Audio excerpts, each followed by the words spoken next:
بسم اللہ الرحمن الرحیم۔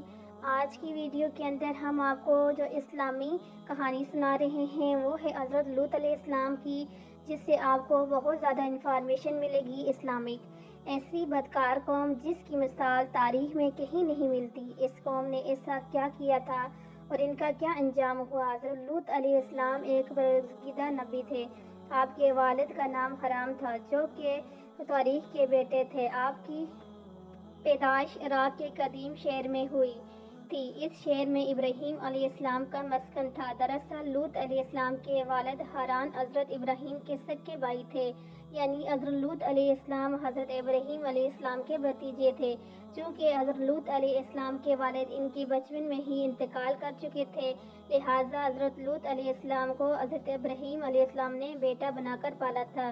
اب کے حضرت ابراہیم علیہ السلام پر سب سے پہلے ایمان لانے والوں میں شامل تھے۔ آپ حضرت ابراہیم علیہ السلام کے زمانے میں اہل سدوم کی رہنمائی کے لیے نبوت کے منصب و فائز ہونے حضرت لوط علیہ السلام کے بہت سارے معجزات ہیں۔ آپ جس وقت بارش کے لیے دعا کرتے تھے تو آسمان سے بادل سے بھر جاتا اور خوب بارش ہوتی تھی۔ حضرت لوط علیہ السلام جس سر پر پتھر رکھ کر سوتے، اس پتھر پر سر کا نشان بن جاتا۔ سدوم وہ علاقہ تھا جہاں لوط علیہ السلام مبعوث فرمائے گئے۔ سدوم کے اس پاس 5 نہایت خوبصورت شہر آباد تھے، جن میں سے ہر ایک کی آبادی 1 لاکھ نفوس سے زیادہ تھی۔ یہ علاقے نہایت ہی سبز و شاداب اور قدرت کی فیضیابی کا حسن شاہکار تھے۔ یہاں باغات کی کثرت تھی، لہراتی کھیتیں یہاں کی ضرورت سے کہیں زیادہ تھی۔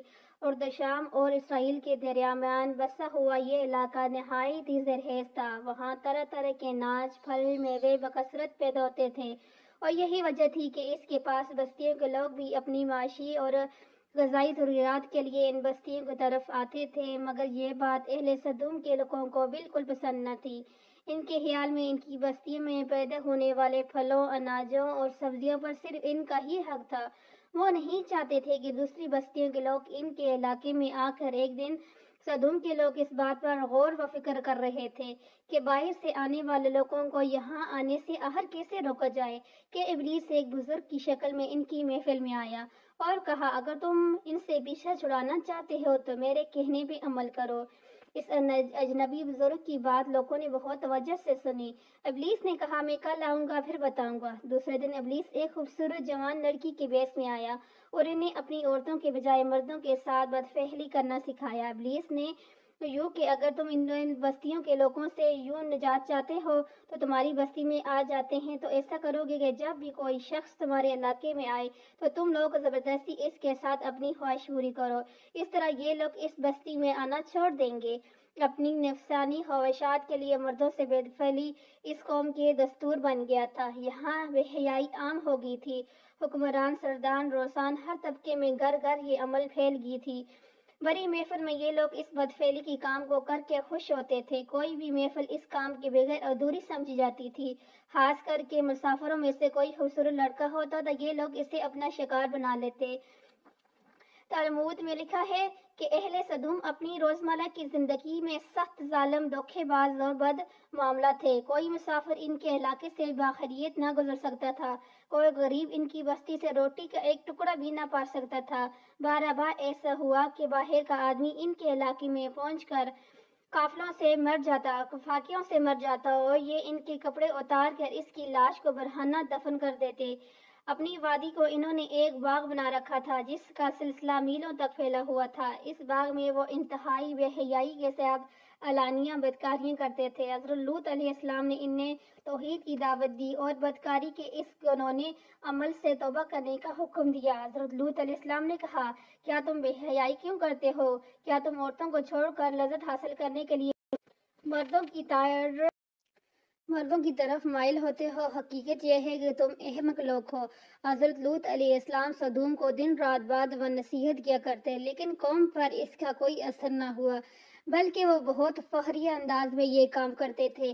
انہیں حضرت لوط علیہ السلام کا سمجھانا بھی برا لگتا تھا، لہٰذا انہوں نے صاف صاف کہہ دیا کہ اگر تم ہمیں اسی طرح برا کہتے رہے تو ہمارے کاموں میں مداخلت کرتے رہے تو ہم تمہیں اپنے شہر سے نکال دیں گے۔ حضرت لوط علیہ السلام نے نصیحت التبلیغ کا سلسلہ جاری رکھا، لیکن ایک دن اہل سدوم نے خود ہی عذاب الہی کا مطالبہ کر دیا۔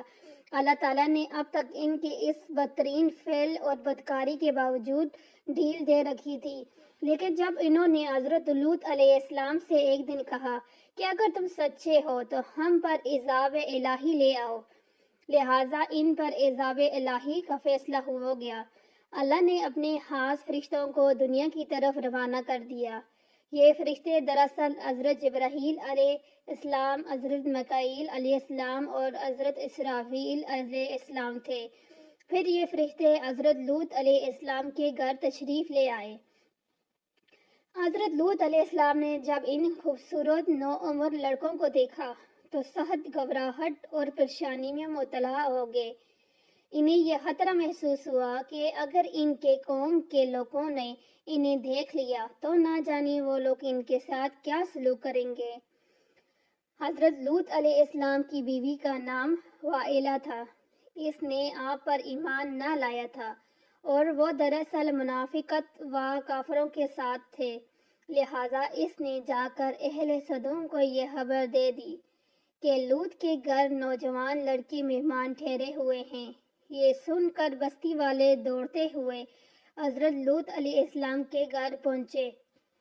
حضرت لوط علیہ السلام نے کہا، اے قوم، یہ جو میری قوم کی لڑکیاں ہیں یہ تمہارے لیے جائز اور پاک ہیں۔ اللہ سے ڈرو اور مجھے میرے مہمانوں کے سامنے رسوا نہ کرو۔ کیا تم میں سے کوئی بھی شائستہ آدمی نہیں؟ حضرت لوط علیہ السلام کی بات سن کر وہ لوگ بولے، تم بخوبی واقف ہو کہ ہمیں تمہاری بیٹیوں سے کوئی حاجت نہیں، اور جو ہماری اصل چاہت ہے اس سے تم بخوبی واقف ہو۔ قوم لوط کے اس بے شرمانہ جواب سے اندازہ لگایا جا سکتا ہے کہ وہ فعل بد میں کس حد تک مطلع ہو چکے تھے۔ جب حضرت لوط علیہ السلام کی قوم ان کے گھر کی طرف دوڑتی ہوئی آئی تو حضرت لوط علیہ السلام نے گھر کے دروازے بند کر دیے اور ان نوجوانوں کو ایک کمرے میں چھپا دیا۔ اس بدکار لوگوں نے آپ کے گھر کا چراغ کیا ہوا تھا۔ ان میں سے کچھ گھر کی دیوار پر بھی چڑھنے کی کوشش کر رہے تھے۔ حضرت لوط علیہ السلام اپنے مہمانوں کی عزت کے خیال سے بہت زیادہ گھبرائے ہوئے تھے۔ فرشتے یہ سب منظر دیکھ رہے تھے۔ جب انہوں نے حضرت لوط علیہ السلام کی بے بسی اور پریشانی کا یہ عالم دیکھا تو وہ حقیقت سے پردہ اٹھاتے ہوئے یوں فرمایا، اے لوط، ہم تمہارے رب کے بھیجے ہوئے فرشتے ہیں، یہ لوگ ہرگز تم تک نہیں پہنچ پا سکیں گے۔ ابھی کچھ رات باقی ہے، تو اپنے گھر والوں کو لے کر چل دو اور تم میں سے کوئی شخص پیچھے مڑ کر نہ دیکھے۔ اہل سدوم حضرت لوط علیہ السلام کے گھر کا دروازہ توڑنے پر بضد تھے، لہٰذا حضرت جبرائیل علیہ السلام نے گھر سے باہر نکل کر اپنے پر کا ایک کونا انہیں مارا، جس سے ان سب کی آنکھوں کے ڈلے باہر نکل آئے اور بصارت زائل ہو گئی۔ یہ خاص عذاب ان لوگوں کو پہنچا جو حضرت لوط علیہ السلام کے پاس بدنیتی سے آئے تھے۔ حضرت لوط علیہ السلام حقیقت حال جان کر مطمئن ہو گئے اور اپنے گھر والوں کے ساتھ رات ہی کو نکل کھڑے ہوئے۔ بیوی بھی ان کے ساتھ تھی، لیکن کچھ دور جا کر وہ واپس اپنی قوم کی طرف پلٹ گئی اور قوم کے ساتھ جہنم رسید ہو گئی۔